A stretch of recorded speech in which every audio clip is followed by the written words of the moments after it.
Everybody know we still in our series traveling through the Psalms, but on today we're going to pause for a moment and deal with the subject for the youth today,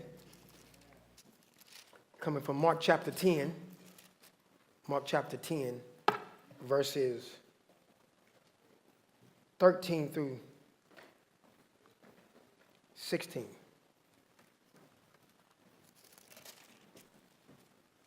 Mark chapter 10, verses 13 through 16.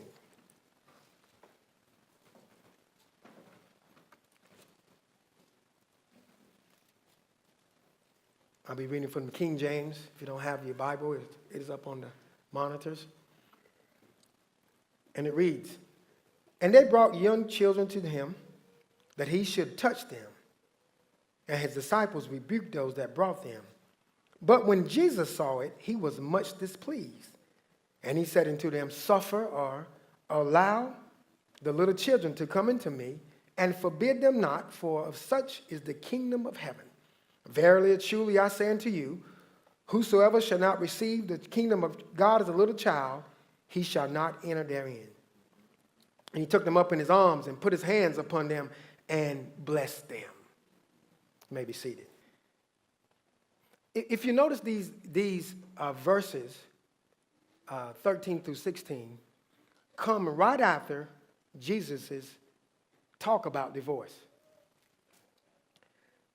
They want to know about divorce and ask Jesus, really in Matthew chapter 19, it gives you a clear version there. They came and asked Jesus, what can they divorce their wives for? Really, that's what they were saying. And Jesus said, have you never read at the beginning that God made them male and female, and said, for this cause that a man shall leave his mother and his father and be joined to his wife, and they shall be two.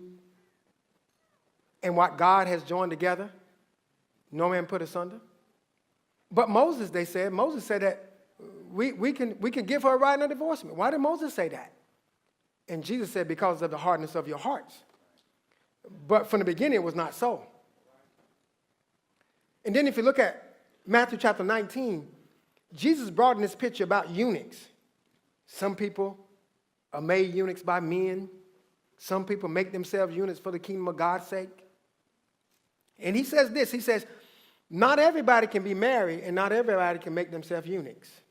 That's a gift from God. And then he talks about marriage, eunuchs, and then he talks about the fruit of marriage, children. Isn't that somehow he puts it together like that? Have you ever looked at that way? He puts it just like that. Marriage, eunuchs, and then Jesus blesses the children. The fruit of marriage. That's what children are, the fruit of a marriage. I want you to notice in these verses, and I wrote it in these verses, we see a cooperative fellowship between the children and parents trying to make their way to Jesus. But something hindered them. In Galatians chapter 5, verse 7, the Apostle Paul says, ye did run well, or you were running well. Who did hinder you that you should not obey the truth? In these verses, it was the disciples that was hindering them. But if we could possess the power of omnipotence, or the power of omnipresence for one day, to our horror, we will see parents hindering their own children from coming to Jesus. Instead of giving our children a biblical worldview, we're leaving them to fend for themselves in a world full of ravenous wolves and venomous snakes. Children with their bubbly curiosities and are we there yet attitudes are prime examples of what the kingdom of heaven is like. Jesus said, if you want to enter the kingdom of heaven, you must become like a little child. He says we must have childlike faith. That's the picture he gives us here. And so in these verses, let me give you this closing of the introduction. We see 4 things in this introduction before we get into the body. We see the parents' dedication. They brought them to Jesus. We see the children's determination. They was willing to go to Jesus. We see the disciples' defiance. They didn't want them to get to Jesus. We also see Jesus' deliverance. When they got there, he blessed them. Isn't that what Jesus does? But I want to talk to you today about heaven is for children too. Heaven is for children too. That's what Jesus is saying in these verses. He wanted the disciples to know, hey, if you want to get into heaven, you must have childlike faith. You must believe the way that children believe. You must have this great curiosity, and you must then trust me the way children trust me. Because heaven is for children too. Too many times, adults are busy with other things to bring their children to church. But how many of us, and I'm not putting this on all adults because a lot of adults in this church bring their children to church. And a lot of grandchildren bring their children to church. A lot of aunts and uncles and family friends bring their children to church. And so I don't want to tag everybody with this sermon, but it is also true that a lot of us are so busy that we can't get our children to church. But we do know how to bring children, don't we? We'll bring them to AAU basketball practice, even on Sunday. We'll bring them to AAU track, even on Sunday. We'll bring them to AAU volleyball, even on Sunday. We'll bring them to AAU swimming, even on Sunday. We'll bring them and have them stand out all day long waiting for an iPad, even, or iPhone, even on Sunday. But for the life of me, it fails me, it hurts me to think about it. And I recall in horror that a lot of our parents won't bring our children to church on Sunday. Children can't drive. They don't have license or cars. They wish they could drive. Some of them wish they did have license in their own cars. In due time, you're going to pay that bill.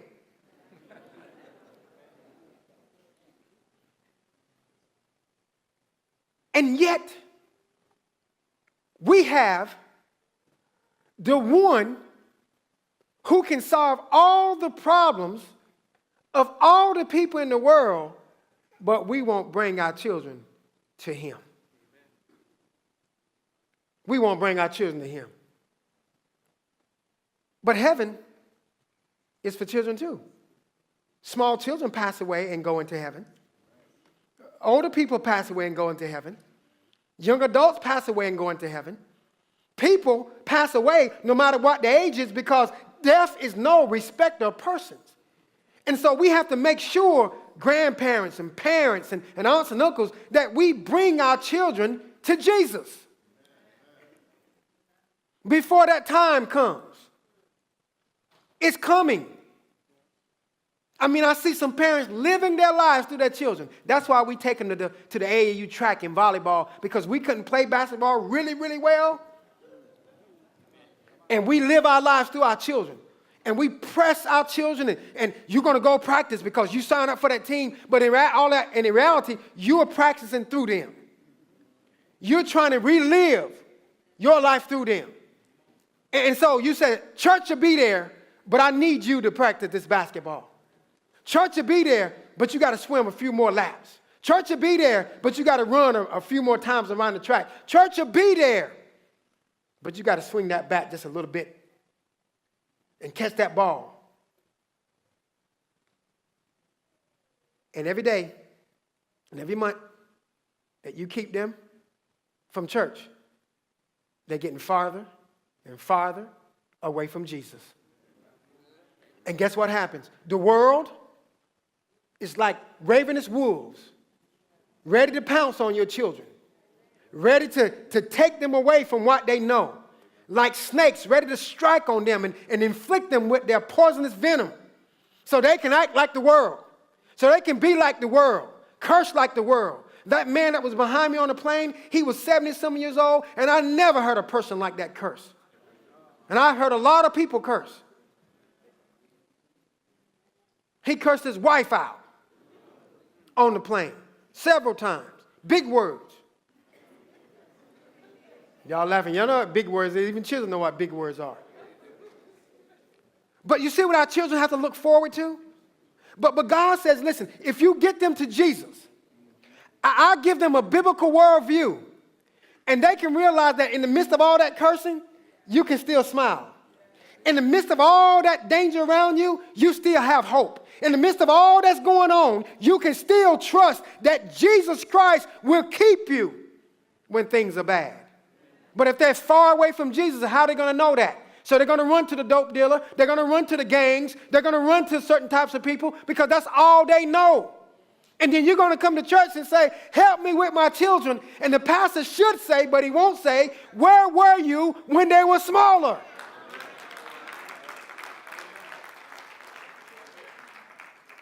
But we can't say that because we got to be diplomats and statesmen. So we'll say, what's going on? Let us help you with this issue. But in the back of our minds, we said, if you let us help you 10 years ago, now they're 25, they're out there now. You got to pray for them now. You got to cry out to Jesus for them now. You should have brought them and trained them up in the way that it should go. And when they're old, they will not depart from it. Y'all know how we were when we grew up. We was in the church singing and hallelujah and didn't know what we were singing and hallelujah about. But we were doing it because the song sounded good, and we was in the church, little children, we were just singing, and we said, we can't wait till we get out of church. We can't wait till we get older because we're not coming back to church. But something happened when we got older. We went out there, we encountered some things, and we came right back to church. Right back here. Right back to the place that we started from.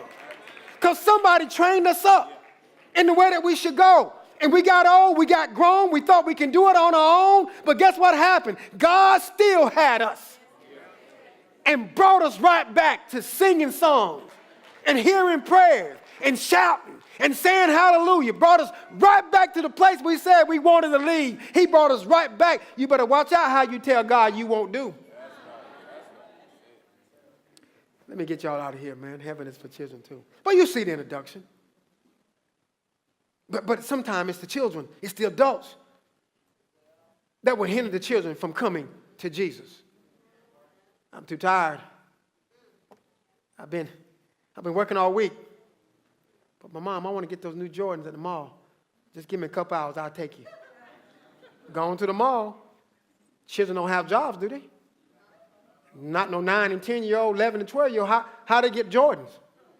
How they get iPhones? How all these kids have cell phones? They're not working. You got a job. You got a job. You. What about you? Huh? You got one now because you get ready to graduate. You got a job? You. Don't even say it. You got a cell phone? Cell phone? Cell phone?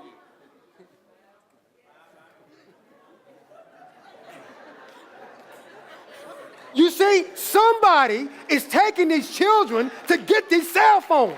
And if you can take them to get a temporary cell phone, then you ought to take them to church so they can always have a line open to Jesus.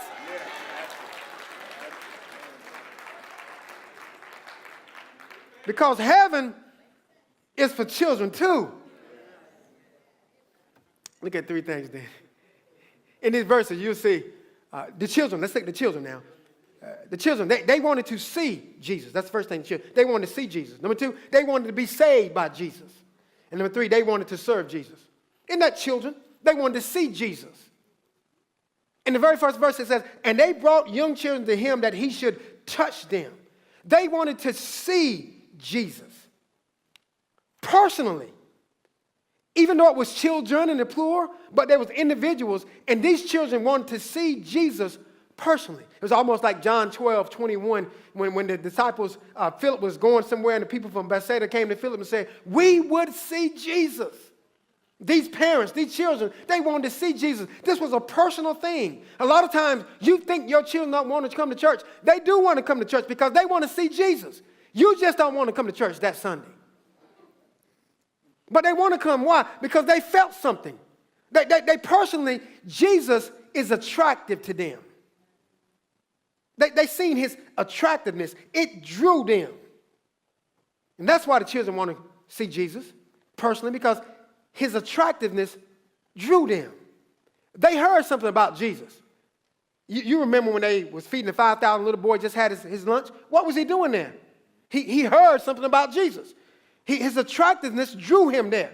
He wasn't the only child there. The Bible said he fed women and children beside those men. There was children there that was drawn to the attractiveness of Jesus. What did I mean? Jesus is lowly and meek and kind and gentle and straightforward. And they knew if they went to Jesus, they would get a straight answer.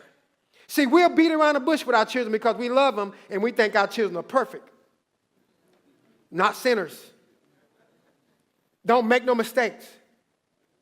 They're really good. They're just as bad as could be. And the only reason I'm saying that is because we're all born sinners. This little baby right there, she's so cute, but I guarantee she know how to manipulate her mom. My niece, my new niece, Kennedy, she's just as smart as could be. She know how to cry. And if she figured it out, if I cry enough, my mother is going to pick me up. And if my mother don't pick me up, somebody going to pick me up. And the minute you pick a baby up, they do what? They start crying. You put them back down, born sinners. They know how to manipulate. It's called the doctrine of original sin. I'm not saying anything. I love my kids. I got 3 of them and grandkids. But listen, I know them. Because I was just like them, just bad and good at the same time. They just confuse you, don't they? One minute they're good and one minute they're bad. You say, how can good and bad come from the same fruit in the same tree? Until you start looking at you. They came from you. But they wanted to see Jesus personally. He was attractive to them. They saw something in Jesus that they couldn't see in any other person. They saw truth. They saw love. They saw a way out of the muck and marrow that they was in. They saw in Jesus everything that they needed. He was attractive to them and he was available. A lot of times as adults, we said, I'll get you later. Yeah, just give me some time. But Jesus was available. Every person that came to Jesus, he met them. He met Nicodemus. He met Zacchaeus. He met blind Bartimaeus. He met Jairus. He said, I'm on my way to heal your daughter, but while I'm on my way, I got to heal this woman with the issue of blood. But I'm on my way. There was a man that came and said, my son is at the point of death. If you can do anything, Jesus says, you got to believe. He said, Lord, I'll believe, but help my unbelief. Jesus is available. There was a woman that had her son, her only son died, and Naaman, and Jesus went and touched the coffin. Jesus is available. See, a lot of times as adults, we're not available. Mom, take me to Sunday school. Not right now. Next week. Dad, can you get me there? Maybe next week. Well, I want to go to choir practice, but I'm too tired right now.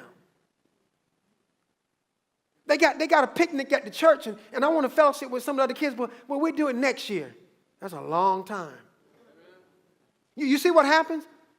They wanted to get Jesus personally, not only personally, but this was not only a personal thing they wanted to see Jesus personally, but they wanted to see Jesus presently. Immediately they wanted to see Jesus. Not tomorrow. See, adults, we're good at putting off for tomorrow what we should do today. And how many people have said, I will come to Jesus tomorrow, and for them, tomorrow never comes. They die in their sins that day. And these children says, no, we want to get to Jesus. Matter of fact, this is a personal thing for us, but this is presently, we want to get to Jesus. We want to see Jesus right now. It's almost like the guys who were carrying the man that was paralyzed. And they said, hey, we can't get through the door, so we're going to go on top of the roof and open up the roof and let him down because this man needs to get to Jesus. These children need to get to Jesus right now because the world is hard and things are going on around them, and they need somebody to keep them when you're not around, and they need Jesus. And they need to know that he can keep them because heaven is for children too. And so they wanted to see Jesus not only personally and presently, but pressingly. If you look at John 6:44, you'll see how Jesus says, no man can come to me except the Father who sent me Draw them. And what's happening? God, Jesus himself, God is drawing the children to Jesus.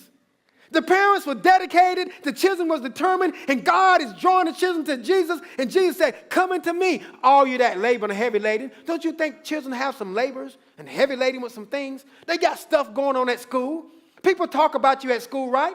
People try to want to fight you at school and different things, and you have friends one day and they're not your friends one day. You have a girlfriend one day, she's not your girlfriend the next day, a boyfriend, off and on relationship. You're like, man, this is just wearing me out. Accident. And every time you turn around, you break your foot, or you break your foot, and you break your foot. And you're probably saying, Lord, if I can just do something without breaking my foot. Problems, issues that we're dealing with. Grades. We got to get the best grades because we want to go to the best schools. And it's pressing it on our minds, and it's really wearing us down. And these children have issues because they know they want to go to Harvard, Texas Tech, and UTSA, and Baylor, and Duke, and Princeton. And so now there's a lot of pressure on our children to what? To be successful. And if they're not successful, then they're nobody. But I want you to know something, children. You are somebody because the somebody died for you to make you somebody, and his name is Jesus Christ. And you will be successful in him. And you can be successful in him. But pressingly, they say we're going to get to Jesus no matter what. It's almost like Paul says, I forget those things which are behind and reaching forth from those things which are before. I press, Philippians 3:13 and 14, for the mark. These children, they wanted to press their way through, to see Jesus, to get to the one they knew can heal them. Children have sicknesses. Children have diseases. All you got to do is go to St. Jude. You'll see children there. Don't those children need Jesus? Don't those children need to know there's some hope? Don't those children need to know there's somebody greater than their pain, all that they're going through, that if Christ calls them home, it won't be like that in heaven? They need to know that. And the only way they can know that if you get them to church, if you get them to Sunday school, if you get them to Awanas and Wednesday night Bible study, then they can learn about this Jesus. They wanted to see Jesus, but somebody hindered them. And they wanted to be saved by Jesus. When the text says that Jesus wanted to bless them, that means that Jesus wanted to really save them. He wanted to declare them righteous because infants, some of them, they can't make what? They can't make those life decisions. But Jesus has a way of declaring infants and young children safe in God. What happens to my child if they die before the age of accountability or knowing what they know? They're considered safe in Jesus. Isn't that comforting to know that if a child dies, a little one dies before the age of accountability, God takes him home to glory? That's the type of God that we serve. And Jesus said he knew they wanted to be saved by Jesus. They wanted to be born again. Listen, they cannot get to heaven right now. You must be born again. You must be born again. You must be born again. How do you think you get to heaven? You got to be born again. You can't get out of heaven because your grandmother prayed for you, because the deacon prayed for you, and the pastor prayed for you. All that is good, but it doesn't get you into heaven. Somebody has to be born again. They want to be born again, trusting in the saving grace of God. Ephesians 2:8-9 says, for by grace are you saved through faith, and that not of yourselves. It is the gift of God, not of works, lest any man should boast. Children, don't let anybody keep you from trusting in the saving grace of God. You tell your parents, I know Jesus can save me too. I want to be born again. Because there has to be something better than this. Oh, I love life. I love life. I'm going to live it to the fullest. I'm going to smile. I'm going to do whatever God calls me to do. But in this life, there's sorrows. In this life, there's difficulties. In this life, there's pain. In this life, there's letdowns and setbacks. But also, in this life, there's joy because of who Jesus is. And so I can overcome the world because Jesus has overcome the world. Our children need to know that they can overcome this world and Satan and sin and all that's in it because Jesus overcame. Heaven is for children too. But they must be born again. Trusting in the saving grace of God and believing in the shed blood of Jesus. It's the blood that cleanses us. It's the blood that redeems us. Somebody had to shed blood. And because Christ shed his blood on Calvary cross, these children and you adults can be saved through that blood. Must be born again. trusting in the saving grace of God, believing in the shed blood of Jesus Christ. Do you know what Jesus did? He went to the cross for all of us, not just for adults, but for children. He went to the cross and died on the cross, and it was an agonizing death. You know the picture. It was imperfect. It was a excruciating pain that he went through. But he died on that cross, shed his blood, was buried in that grave, not just for adults, but for children. Heaven is for children too. He died for you. He shed his blood for you. That same Jesus that went to the cross and died and was buried, got up on the third day for you. And because he got up, that's why you are able to have what you have. He blesses you through your parents who are saved. Don't let anybody keep you from coming to Jesus. If you can't get to Jesus, cry out to your mom, take me to Jesus. If she won't take you, cry to your grandmother, cry to your aunt, cry to your uncle, cry to somebody to get you to Jesus. They wanted to be saved by Jesus. Not only they wanted to be saved by Jesus, but they wanted to be blessed by Jesus. Be born again and be blessed by Jesus. He put his hands on them and blessed them.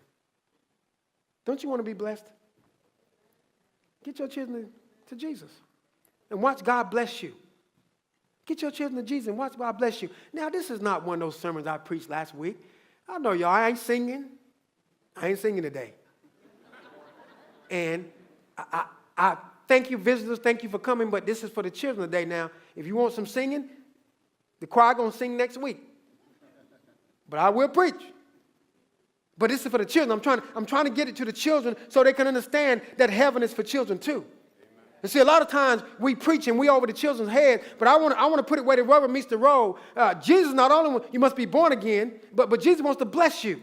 But you must be born again to get blessed by Jesus. And all these things that you're having now that your parents has been blessing you with, that's because of Jesus. But one day you got to stand on your own 2 feet. One day you got to go out into the world for yourself. And you need Jesus to bless you. But you must be born again for Jesus to bless you. I don't know about you, but I'm glad my mother taught me about Jesus. And she told me that Jesus could keep me, that Jesus could watch over me, that Jesus could deliver me, that Jesus would bless me if I just kept on believing and had faith in Jesus Christ. He could remove mountains out of my life. And times get hard sometimes, but Jesus is still God, and he's still in the blessing business, and he loved to bless children.